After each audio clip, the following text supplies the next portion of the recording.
श्रीमद् रामायणम्। अयोध्या के युवराज की, अयोध्या के युवराज की, अयोध्या के युवराज की, अयोध्या के युवराज की, अयोध्या के युवराज की।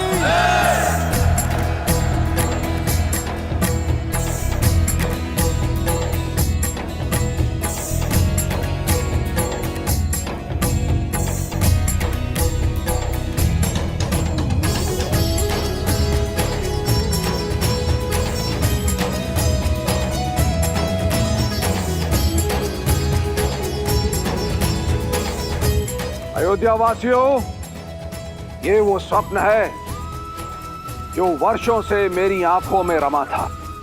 ये वो आशा है जो मेरी प्रजा के मन में बसी थी। ये वो प्रकाश है जो सूर्य वंश में रमा रहेगा।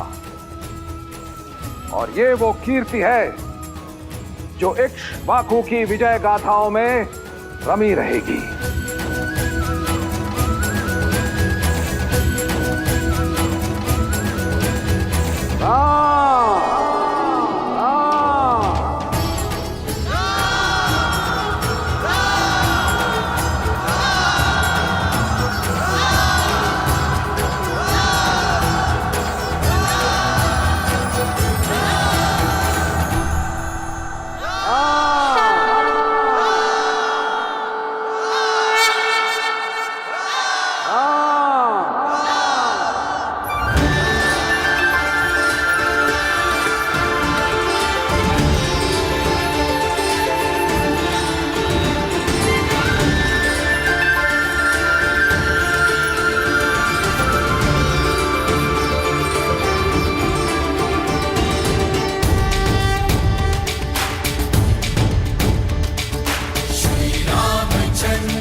श्री रामचंद्र कृपालु भजुमन हरण भव भय दारुणम्।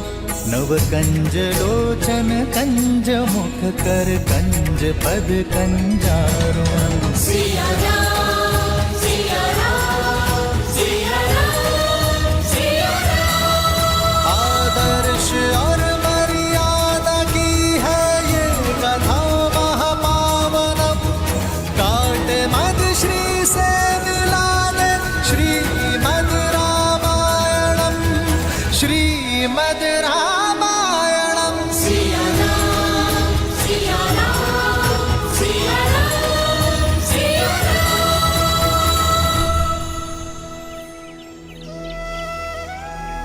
श्री राम के जन्म के अगले दिन कैकेयी ने एक पुत्र को जन्म दिया, भरत, जो नारायण के शंख पांचजन्य का अवतार थे। और उसके अगले दिन देवी सुमित्रा ने जुड़वा बालकों को जन्म दिया।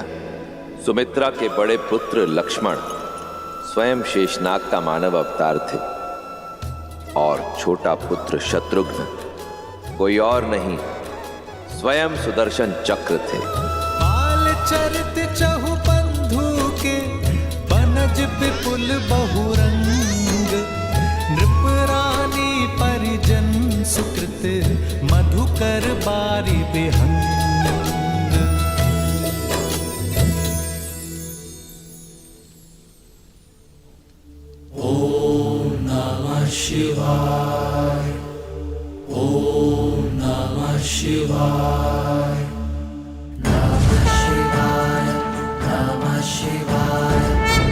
नागेन्द्रहाराय त्रिलोचनाय भस्मान्तरागाय महेश्वराय नित्याय शुद्धाय दिगम्बराय तस्मै नकाराय नमः शिवाय। श्रीरामचन्द्र कृपालु भजु मन हरण भव भय दारुणम्, नव कंचलोचन कंच मुख कर कंच पद कंचारुणम्, वटपीतमानहु तडित रुचि शुचि नौमि जनक सुहावरम्। श्रीराम श्रीराम राम राम सिया राम। राम। कितना मीठा शब्द है ना, मन में आनंद को रम देता है। पर इसका अर्थ क्या है महादेव? देवी, राम के नाम में तो इतने अर्थ रमे हैं जितने कि आकाश में तारे भी नहीं। फिर भी मैं शब्दार्थ समझा देता हूं। रा का अर्थ है आभा, म अर्थात जीव। राम हम सबके मन में बसी ज्योति का नाम है, हर आत्मा में बसे तेज का ही नाम है श्री राम। श्री राम अवतार को पूर्ण करने के लिए भी शीघ्र ही उनकी श्री का आगमन होने वाला है।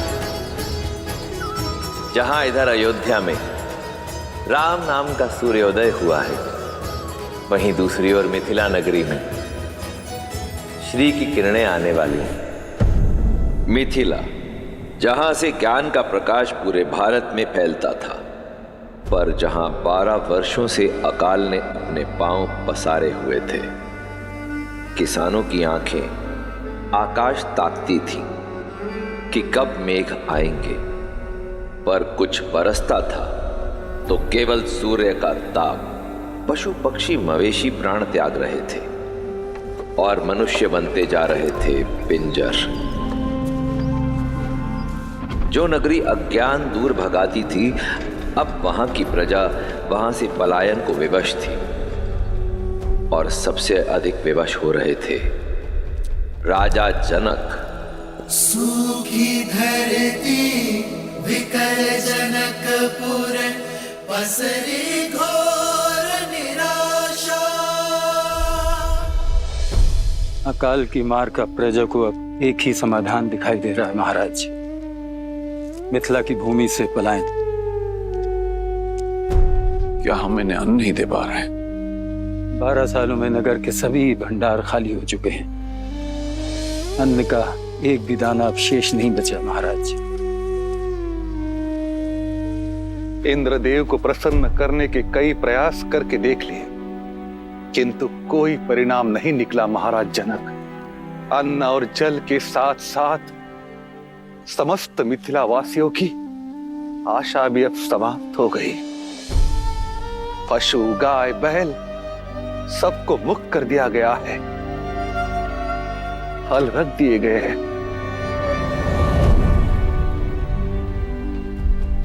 राजा सिंहासन पर इसलिए नहीं बैठता कि वो घट रही समस्या पर दृष्टि रखे। राजा के पास हल का दृष्टिकोण होता है। प्रजा राजा पर विश्वास रखती है, तो राजा को उनकी आस नहीं टूटने देनी चाहिए। राजन, अब आप क्या करेंगे? वही जो राजा का धर्म है। प्रजा ने हल रख दी है, राजा को हल ढूंढना होगा। प्रजा में कोई आस लौटानी होगी।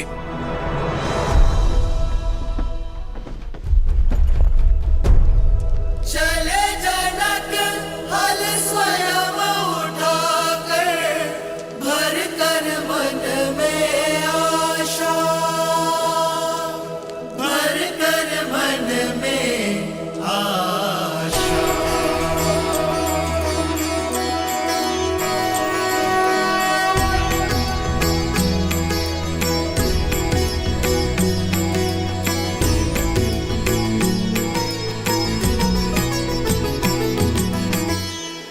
हे महादेव, मैं नहीं जानता कि मैं सफल हूंगा कि नहीं,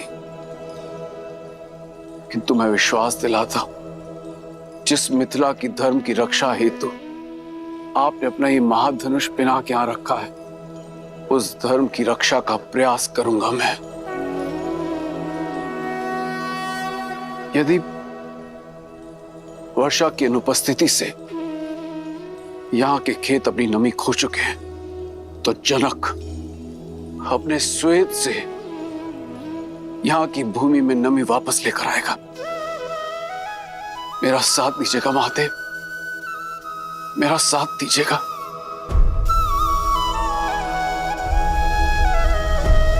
हर हर महादेव, हर हर महादेव, हर हर महादेव, हर हर महादेव।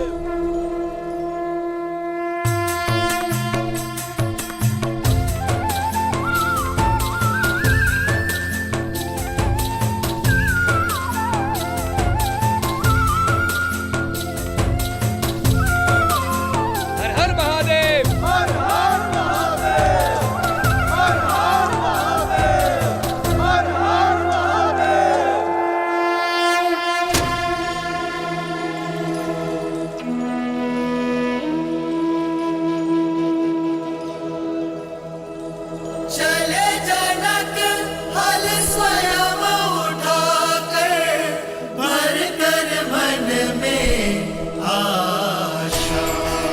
हर हर महादेव, हर हर महादेव।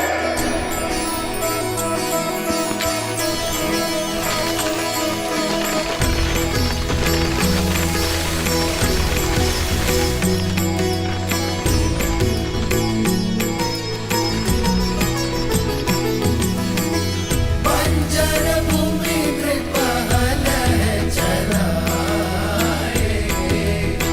चारु कलश में संतति पाए।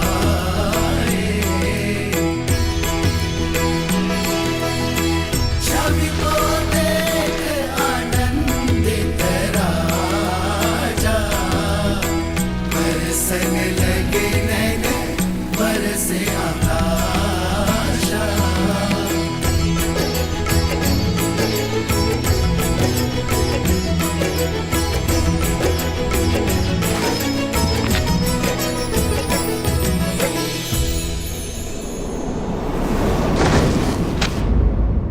राजन,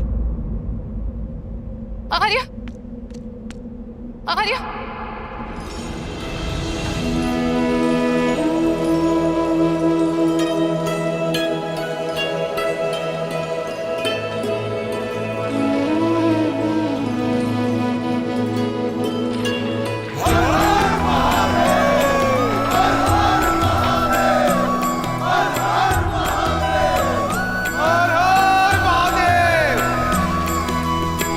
बंजर भूमि कृपहल चलाए,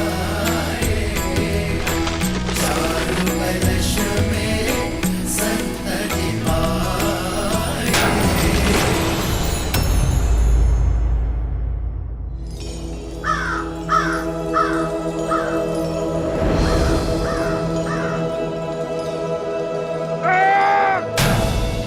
कोई पाषाण टकराया है कदाचित।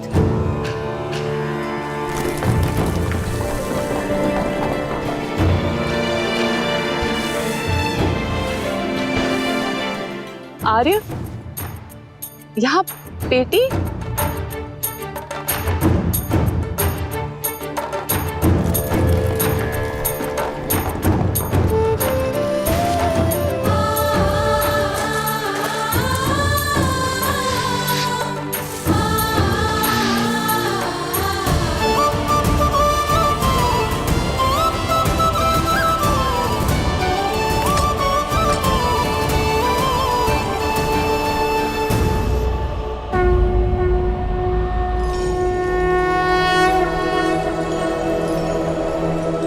जनकपुरी है उमंग अति भारी, सुख समृद्धि रूप सिया सुकुमारी।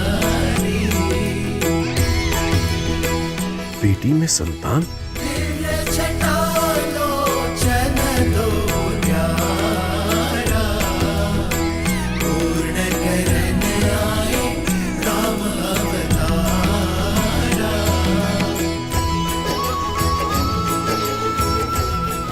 किस दिन रखोगे इसे यहाँ?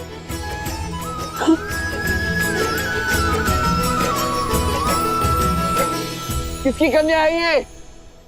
क्या कोई जानता है? किसका पाषाण हृदय है जो इस कोमल सी कन्या को यहाँ भूमि में गाड़ गया?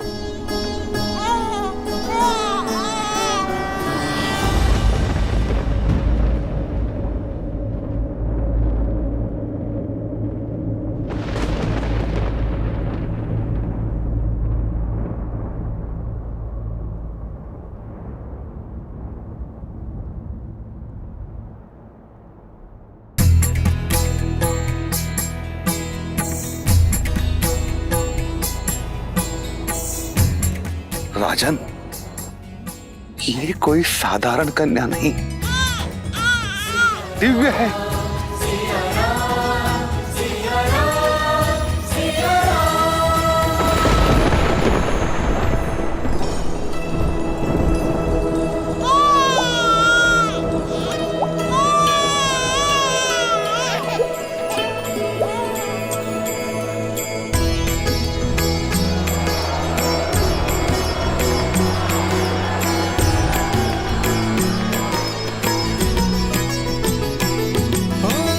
भूमि प्रसन्न हर्षित नर नारी, दरस बरस मेघ अति भारी।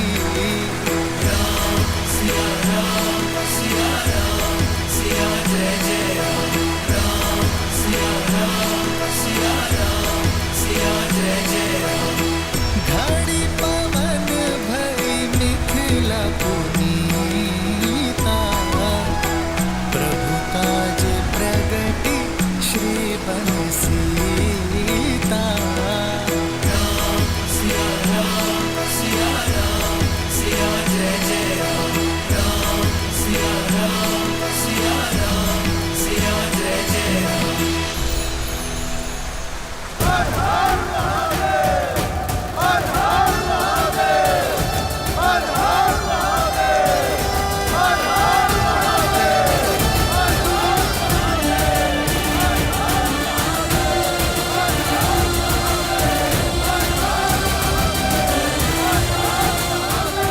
हर हर महादेव।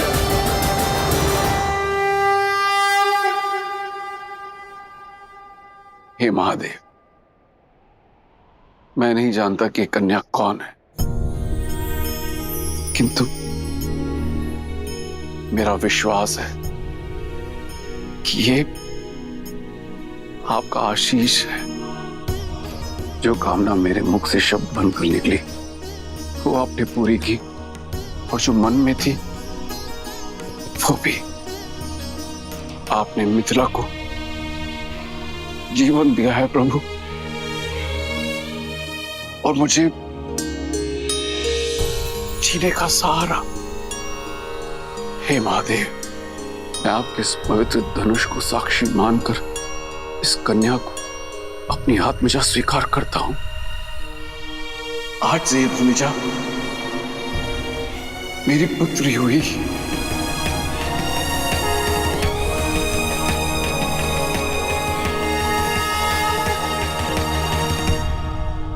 राजन, ये कन्या आज वैशाख मास के शुक्ल पक्ष की नवमी तिथि पर कुंभ राशि में इस संसार में आई है। लग्न मिथुन और गण देव है। इसी कारण इस सुकन्या का नाम वर्णमाला के सा अक्षर से होना चाहिए। स से हल्के सीत के प्रार से प्रकट हुई है। मैं इसे नाम देता हूं सीता। सीता सीता हर हर महादेव। महाराज जनक की पुत्री जानकी, समस्त मिथिला में प्राण लाने वाली मैथिली, विदय का प्रकाश, वैदेही, मेरी भूमिजा।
छोटी महारानी ने राजकुमार लक्ष्मण को लाने के लिए कहा है।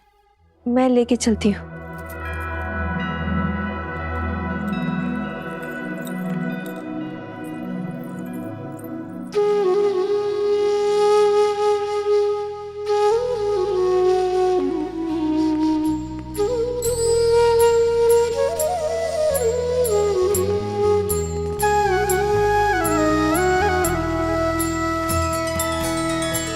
भगवान के अवतार का केवल नहीं गुणगान है, कैसे नारायण बने नर इसका पावन ज्ञान है। स्वयं प्रभु के हाथों से प्रसाद पाने का इससे अच्छा अवसर और क्या मिलेगा। राम,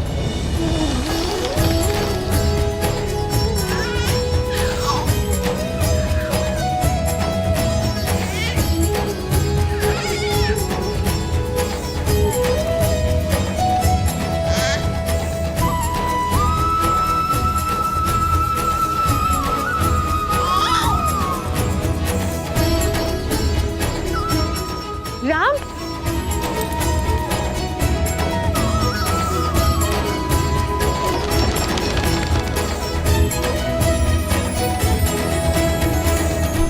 ये नहीं पुत्र, ये महाविष्णु का प्रसाद है।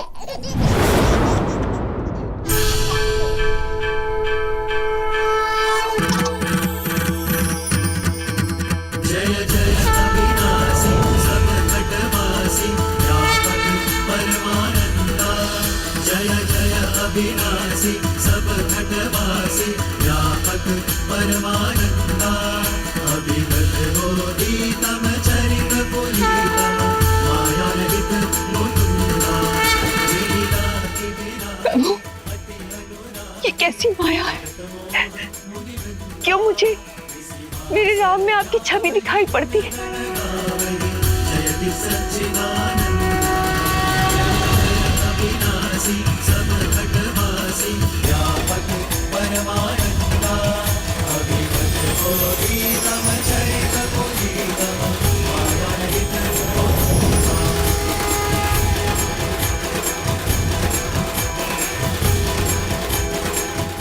उत्तर आपके अतीत में छुपा है देवी कौशल्या। सतयुग में आप मां शतरूपा के रूप में जन्मी थी और महाराज दशरथ मनु गोमती नदी के तट पर कठोर तपस्या करके आपने मुझे प्रसन्न किया देवी। शान्ताकारं भुजगशयनं पद्मनाभं सुरेशं विश्वाधारं गगनसदृशं। मैं प्रसन्न हुआ मनु, वर मांगो। एक ही अभिलाषा है प्रभु, आप हमारे पुत्र के रूप में जन्म लें। आपकी इच्छा अगले जन्म में अवश्य पूर्ण होगी। और आपकी क्या अभिलाषा है देवी? जब हम मनुष्य रूप में पुनः जन्म लें, तब मुझे स्मरण रहे कि मेरे पुत्र के रूप में आप हैं। आपके इस रूप का आनंद लेना चाहती हूँ। तथास्तु, तथास्तु। अब मुझे समझ में आया प्रभु, वरदान के कारण आपने मेरे राम के रूप में जन्म लिया है ना। परंतु आपको स्मरण रखने का वर मांगकर बहुत बड़ी भूल कर बैठी प्रभु। उस समय एक भक्त बनकर सोचा, मां बनकर नहीं, एक भक्त बनकर भगवान को पूजना नहीं चाहती, एक मां बनकर आपको पुत्र की भांति प्रेम करना चाहती हूँ। क्या मेरी स्मृति से आपके विष्णु होने का ज्ञान मिटा सकते हैं प्रभु? केवल मेरे पुत्र बनकर मेरे समीप रहिए, मुझे मां कहकर पुकारिए। मां आग्रह नहीं करती देवी, केवल आदेश देती है।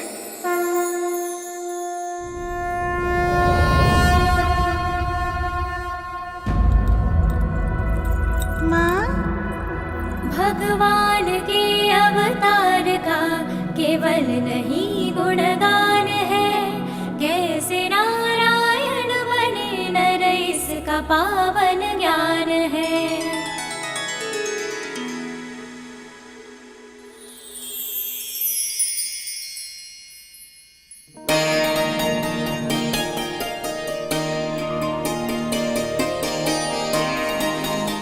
राम लला आओ, लक्ष्मण शत्रुघ्न आओ आओ।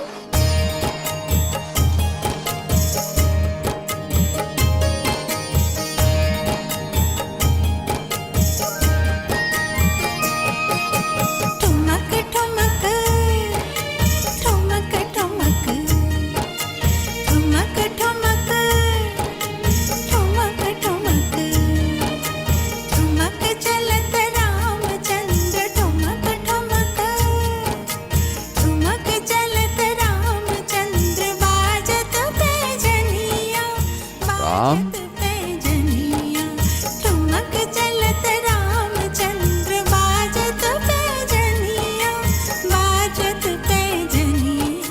देखा पिता के प्रेम का बल। पिता के प्रेम का बल नहीं, ये पिता का छल है। चलिए हमारे पुत्रों को हमारे पास आने दीजिए। गिरत भूमि लटपटाय गिरत भूमि लटपटाय घाय मात गोद लेत घाय मात गोद लेत दशरथ की रनिया दशरथ की रनिया। ठुमक चलत रामचंद्र बाजत पैजनिया बाजत पैजनिया। समय पंख लगाकर उड़ रहा था। राम के आनंद में 8 वर्ष कब बीत गए किसी को आभास तक ना हुआ। श्री रामचंद्र कृपालु भजु मन हरण भव भय दारुणम्। श्री रामचंद्र कृपालु भजु मन हरण भव भय दारुणम्। भव कंज लोचन कंज मुख कर कंज पद कंजारुणम्।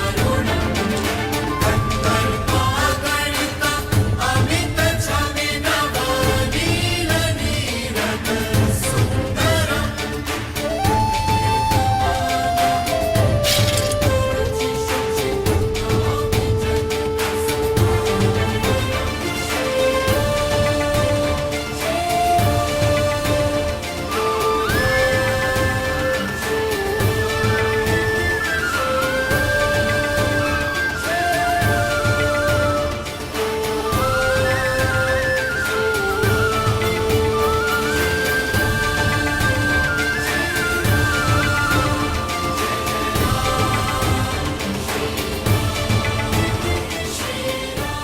महाराज, चोरी इसी ने की है।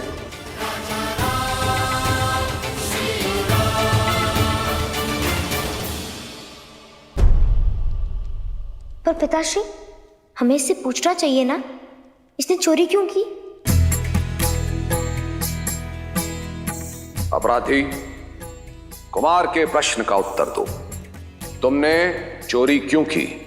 भूख महाराज, व्यापार ठप हो गया, संतान की भूख देखी नहीं गई।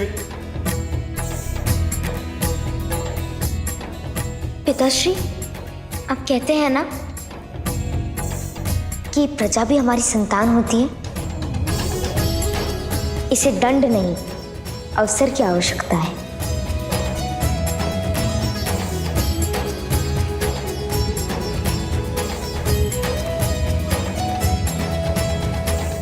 कुमार ने सही कहा। यदि संतान भूखी है तो दोष पिता का है। अयोध्या राज्य में यदि कोई भी भूखा है तो राज्य का कर्तव्य है कि उसे अनाज दिया जाए। इसे मुक्त कर दो और भंडार गृह में प्रहरी नियुक्त कर दो। महाराज दशरथ के न्याय की, महाराज दशरथ के न्याय की, महाराज दशरथ के न्याय की।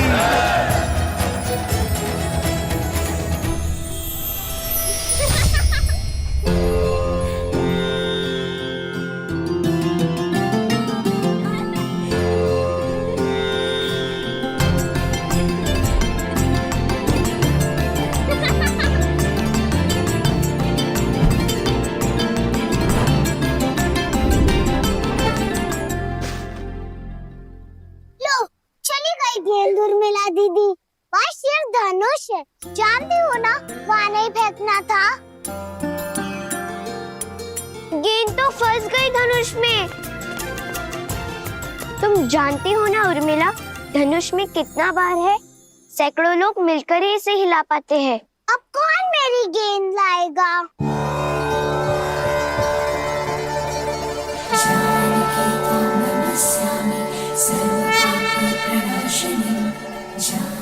उर्मिला, वो देखो।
सुना कैकई, महाराज प्रतिदिन राम को राजसभा लेकर जाते हैं। उन्हें लगता है कि राम का मुख उनमें करुणा जगाता है। ये तो अति शुभ है। राम मेरा सबसे बड़ा पुत्र है, अयोध्या का भावी युवराज है। यदि राम के कारण प्रेम और दया का भाव फैल रहा है तो उसमें समस्या क्या है? और भरत का क्या? भरत का क्या? भरत राम का छोटा भाई है। राम जैसा तेजस्वी भाई उसका नेतृत्व करेगा और उसके तीनों छोटे भाई उसकी सहायता। ये सोचकर ही मन आनंद से भर उठता है। क्या कर रही हो मंत्रा? सारे केश उखाड़ दोगी क्या? केशों के उखड़ने की पीड़ा है, अपने पुत्र के भविष्य की नहीं। कैकई, राम के पास तो है ना महारानी कौशल्या, पर तुम राम के फेर में अपने जन्मे पुत्र को भूल बैठी हो। कैकई, राम के अतिरिक्त भी कुछ सोचा है? भरत की शिक्षा दीक्षा का समय हो गया है, क्या वो योग्य बन पाएगा? बात तो बिल्कुल सही कह रही हो मंत्रा। हम तीनों माताएं राम के प्रेम में ऐसे डूब जाते हैं कि भरत छोड़ो, अन्य किसी छोटे युवराज के विषय में विचारने का समय ही नहीं मिलता। कैकई, मैं तुम चिंता मत करो, समय रहते मैं महाराज से अवश्य इस बारे में बात करूंगी। कैकई, मेरा पुत्र राम कितना विलक्षण है।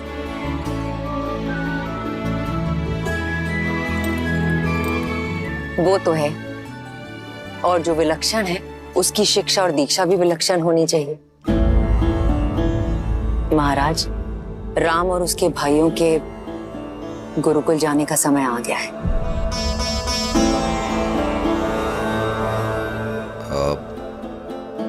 मुझे एक आवश्यक कार्य याद आ गया। महाराज,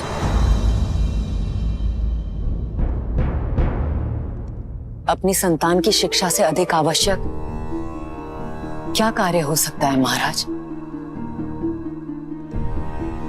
महाराज, हम अपने उत्तरदायित्व से नहीं भाग सकते। मैं राम से दूर नहीं रह सकता। राम का वियोग मुझसे नहीं सहा जाएगा। क्या कही? तुम जानती हो, गुरुकुल का वास 8 वर्षों का है, 8 लंबे वर्ष। मैं अपने पुत्रों से दूर नहीं, मुझसे नहीं हो पाएगा, नहीं हो पाएगा मुझसे।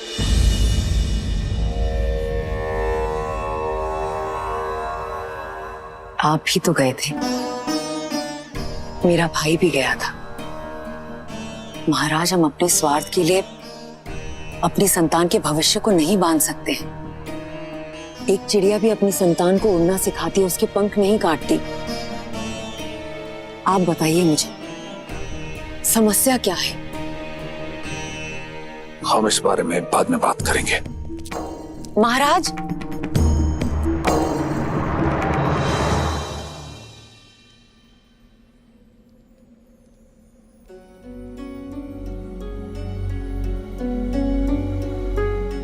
अपने कर्म फल से मुक्त नहीं हो पाओगे।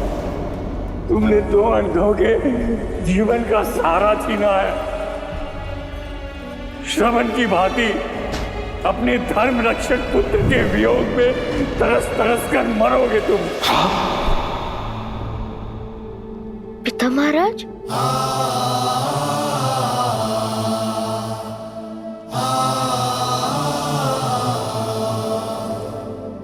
राम,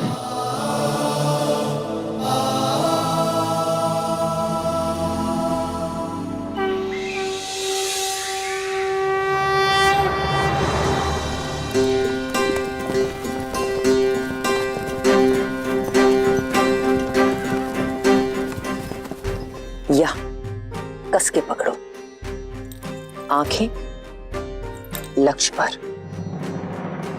शरीर स्थिर, एक पैर आगे, प्रत्यंचा तनी हुई। अब इसे खींचो और छोड़ दो।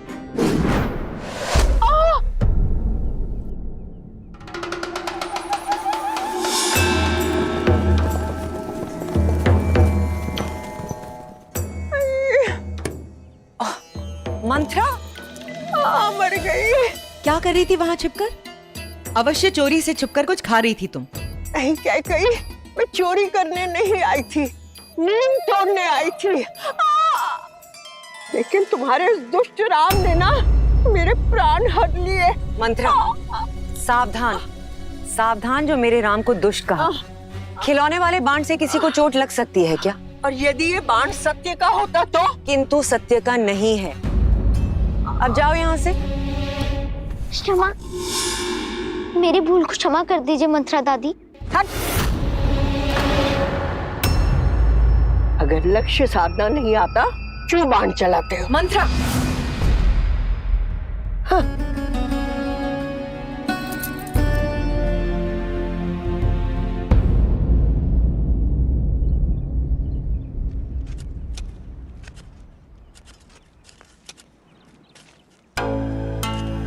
आप जानते हैं महाराज, आज क्या हुआ? आज मैं कुमारों को बाण चलाना सिखा रही थी। भूल से राम का बाण मंत्रा को लग गया। मंत्रा ने ऐसा अभिनय किया जैसे सच में चोट लगी हो। मैंने तो उसे डांट के भगा दिया, किंतु राम बहुत दुखी हो गया था। कह रहा था अगर ये वास्तविक बाण होता तो किसी निर्दोष की जान जा सकती थी। कहता है बिना जांचे कभी बाण नहीं चलाएगा।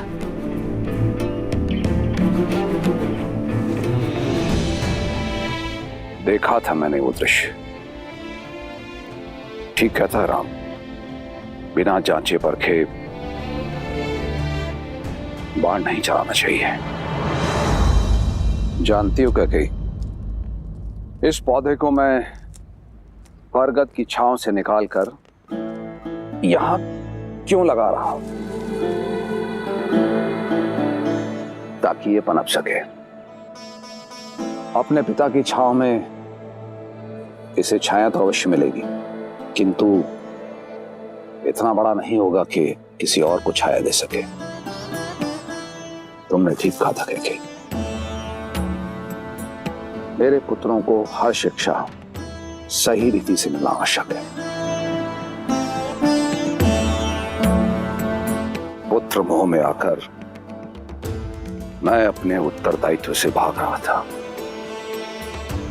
अपने पुत्रों की शिक्षा और विकास में बाधा बन रहा था। मुझे क्षमा कर देना कैकेयी। महाराज, अब चाहे मुझे अपने मन पर पत्थर ही क्यों न रखना पड़े, मैं अपने पुत्रों को शिक्षा हेतु गुरुकुल अवश्य भेजूंगा।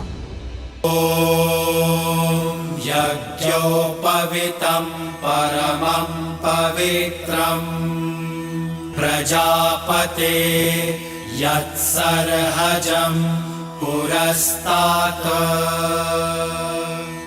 आयुष्यं प्रतिमुञ्च शुभ्रं यज्ञोपवीतं बलमस्तु तेजः। इस उपनयन संस्कार के साथ आपकी शिक्षा प्रारंभ हुई। अब आप राजकुमार नहीं, गुरुकुल के शिष्य हैं और आपका आचरण भी गुरुकुल के शिष्यों जैसा ही होगा। गुरुकुल के नियम अनुसार आप भूमि पर सोएंगे और केवल दिन में एक बार ही आपको भोजन प्राप्त होगा। आपको अपना संपूर्ण समय गुरुकुल की शिक्षा और जन सेवा को अर्पित करना होगा।